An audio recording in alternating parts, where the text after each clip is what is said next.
Hello everyone, and as always, welcome back to my channel. Or if it's your first time, welcome to my channel.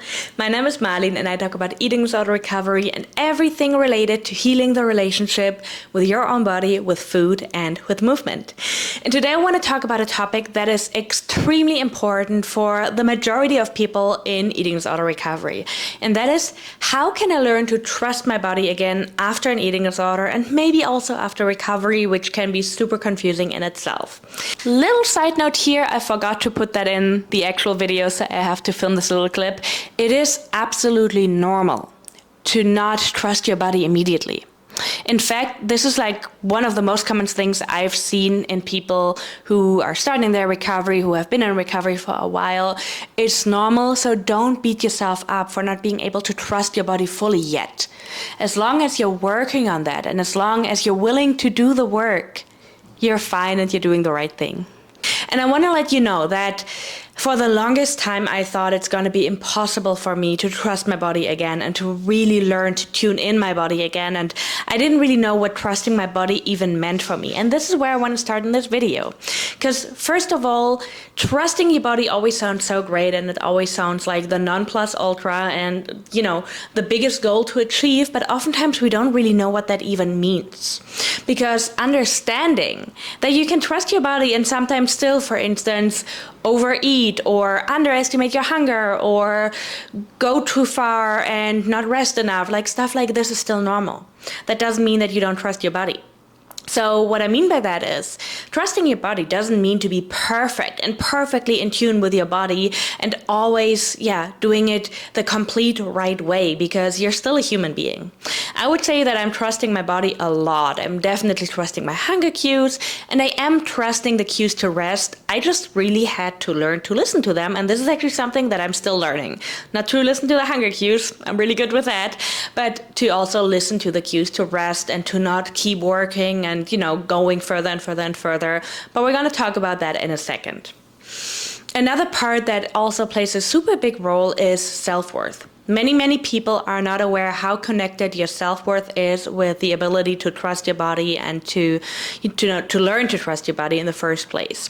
Because oftentimes, the less self-worth we have or the less worthy we feel, the more we're going to tend to judge our body and judge ourselves for not being more disciplined, for having too much hunger, for needing too much rest.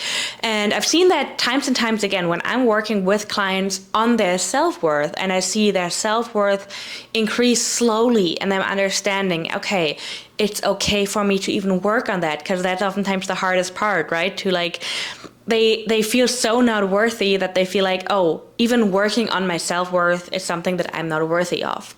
But when they start, then they start to see, oh, it's okay. It's okay for me to have a lot of hunger. It's okay for me to need a lot of rest.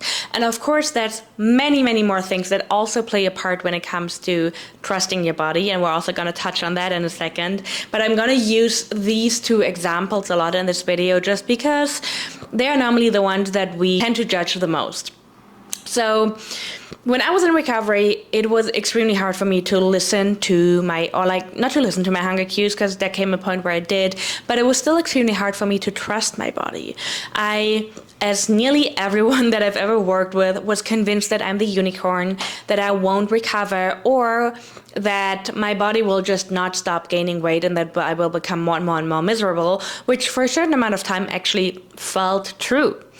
And it was just so hard for me to understand that all the knowledge that I had about recovery, about overshoot weight, about extreme hunger, would really apply to myself. I had all the knowledge and I listened to all the videos and podcasts and even read books and informed myself, and I understood everything on a theoretical level, but when it comes to believing that it would apply to me, that was the hardest part. And again, that's something I see over and over and over again. It's probably one of the sentences I hear the most. What if I'm different? But if it's not working for me? What if I just really can't listen to my body? What if I can't trust my body? What if I what if I'm just different? And I fully understand the fear behind it. Again, I literally felt it myself. But at the same time, this is the first part where it starts to understand, okay, well, I have the fear and I'm still deciding to go on this journey. I'm still deciding to start the self-worth journey and also the trusting my body journey.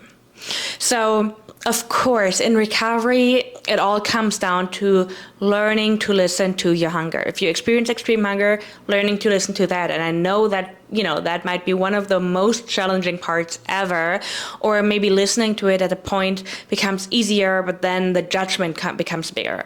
And that is, again, something where it all starts, listening to that, and also listening to your urge to rest and listening to your body when it's tired. And that's another part, as I said before, where people tend to judge a lot and where they seem to, just really talk themselves down and be like, oh my God, I'm so lazy, or I don't have a lot of energy anymore. That must be because of the weight gain. And then there's oftentimes the eating disorder coming in that makes a connection and tells you, oh, I need to rest more now, and it feels like I'm resting way more than in my active eating disorder, so it must be the weight gain, it must be the wrong approach. This is what I see a lot. But when we get to the point where we understand, no, rest is actually essential in eating disorder recovery, it's just as important as eating, then we can give ourselves the allowance to do so. And we can give ourselves the allowance to trust that eventually we will be able to be more in touch with our bodies. And then oftentimes there comes a time a little bit later on in recovery, and later on means something different for everyone. For me, that was definitely actually a couple of years in, and for some people that happens quicker. But again, every story is very different. But there will come a point where you notice, okay, like listening to my body and being in touch with my body comes with so many more things. Yes, cravings and hunger and resting are, three very big and important things. But for some people, it's also little things like going outside, being in the fresh air. For some people, that might mean movement, even though that is something, where you have to be very careful with. I'm not saying that there's never a need to move in terms of the body, just like really wanting some movement, some stretching, being on the fresh air, or whatever it is, because in fact that is a bodily need, and oftentimes that comes up sooner or later. But of course we want to be careful that it's not the eating disorder taking over again. It can also be something like human connection. Like a lot of people tend to be very isolated during their eating disorders, and so allowing themselves to connect with humans again can be very crucial, but it can also cause a lot of anxiety. There's a lot of people with social anxiety. There's a lot of people that feel socially awkward, or they feel like I'm just not going to be accepted. They are so afraid of being rejected, and so those things play a big role too, to allow yourself to see that this might be a need too, or the need to just play. I know it, like for adults, it always sounds like so weird, but we all kind of have a need to play, whatever that means. For some people, it's just being at the beach and like running around. For some people, it's playing an actual board game. For some people, it's maybe playing video games. Like there is no right or wrong.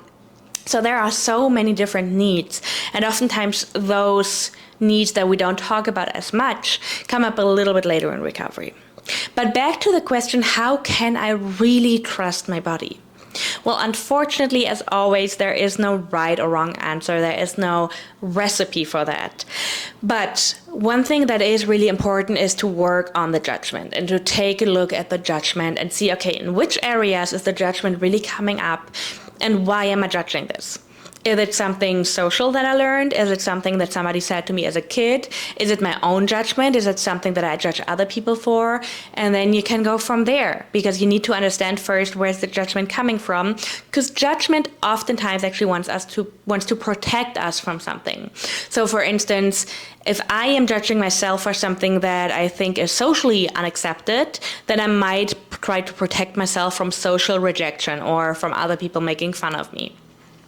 If I judge myself for something that I was judged for as a kid, then it's most probably like a learned behavior, and again, protection, because sometimes it's even if the people that used to judge you are not even around anymore, but it's so deep ingrained in you that you just want to make sure to never get judged that way again, because it hurt you so much. So you see, it oftentimes goes way deeper. And I do want to add a little side note here, because there are definitely situations that can make it way, way, way harder to trust your body.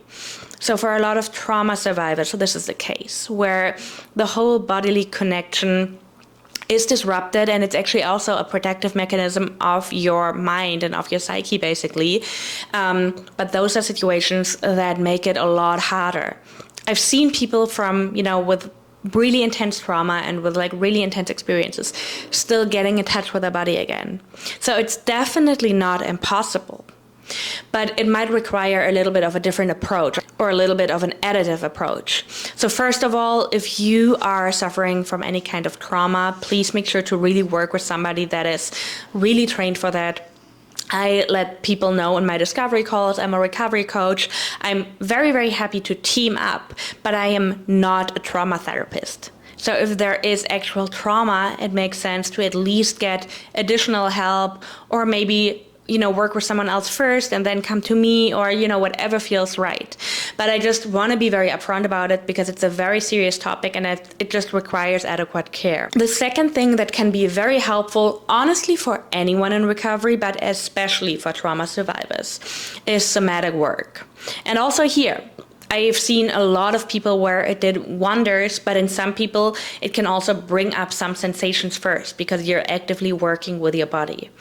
I'm a huge fan of somatic work just because it really helps with the nervous system. And we know now that a lot of trauma gets stored in the body, so you can talk about it as much as you want. It will be stored in your body. And therefore, doing the somatic work can really, really help a lot. Again, that can help for anyone who wants to get in touch more with their body and who wants to learn to trust their bodies more, especially trauma survivors, but also anyone else. And there's like so many different things. If you guys would like me to either post an overview, maybe even generate a course or make another video about that, let me know. But somatic work can be anything from breath work to emotional freedom technique to different other exercises to EMDR. And again, there's a bunch of other things too, but this can be very helpful as well. Let me know in the comments, as always, if this video was helpful. Please don't forget to leave a like, leave a comment, subscribe, all the good things. And yeah, let me know if that was helpful. Let me know if you have any other questions as to the topic or any other topics that you would like me to cover. And I will see you in the next one.